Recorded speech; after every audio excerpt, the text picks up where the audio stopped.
MoDOT innovators from across the state gathered recently to compare notes and select the top innovations in projects, productivity, and tools and equipment. Here's a sample of the very best from this year's Innovations Challenge Showcase.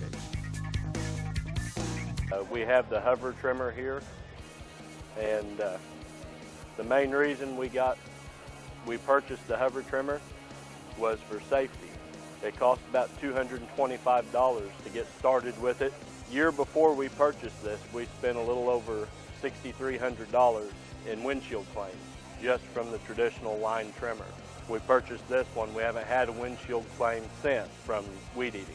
Mainly use this attachment along the roadway, bridges, and guard cables.